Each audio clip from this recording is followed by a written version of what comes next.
कब शुरू हुआ था देश का सबसे पुराना मुकदमा? कब हुई थी देश के सबसे पुराने केस की पहली सुनवाई? अब तक कितने पुराने केस बचे हैं? देश में कानून व्यवस्था पर सवाल उठाना ठीक नहीं है, लेकिन हम सबको पता है कि ज्यादातर अदालतों में चलने वाले मुकदमों का क्या हाल होता है। फैसलों में देरी से केस की फाइलों की ढेरी बनती जाती है, पुरानी होती फाइलों में धूल चढ़ती जाती है। इन सब के साथ न्याय मिलने वालों की याददाश्त कोर्ट के चक्कर लगाते लगाते कमजोर होती जाती है। ये हाल है देश में पुराने पेंडिंग मुकदमों का। लाखों केस देश की अदालतों में पेंडिंग पड़े हुए हैं। आम इंसान न्याय के लिए अदालतों के चक्कर काटता रहता है। चक्कर काटते काटते वो थक जाता है। सालों गुजर जाते हैं, लेकिन मुकदमे का फैसला नहीं आता। बस लंबित मामलों की संख्या और बढ़ जाती है। सालों से अटके मामलों का निपटारा हो तो ऐसा देखकर खुशी होती है। इसके साथ ही आस जगती है कि अब इंसाफ होगा।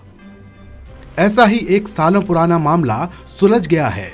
ये देश का सबसे पुराना लंबित केस था जो कलकत्ता हाई कोर्ट में लंबित था। इस केस को अब सुलझा लिया गया है। 72 साल पुराने इस केस के सुलझ जाने के बाद अब 2 ही ऐसे पुराने मामले लंबित बचे हुए हैं। सुलझाया गया ये मामला बेरहामपुर बैंक लिमिटेड के लिक्विडेशन से जुड़ा हुआ था। इससे जुड़ी सारी अदालती कार्यवाही अब खत्म हो चुकी है।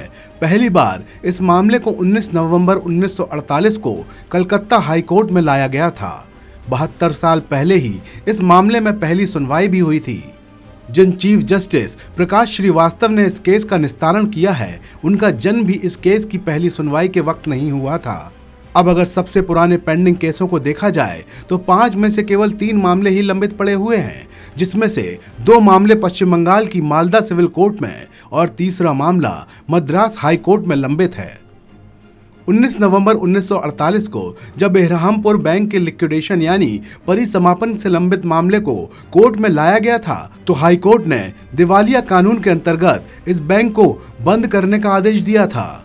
कोर्ट के इस आदेश को 1 जनवरी 1951 को बैंक ने चुनौती दी थी। बाद में इसका केस दर्ज हुआ, जिसका नंबर 71/1951 था। इस तरह ये देश का सबसे पुराना केस बन गया। दरअसल बेरहामपुर बैंक ने कर्ज तो दिए, लेकिन जब उनकी वसूली की बारी आई तो बैंक कुछ नहीं कर सकी।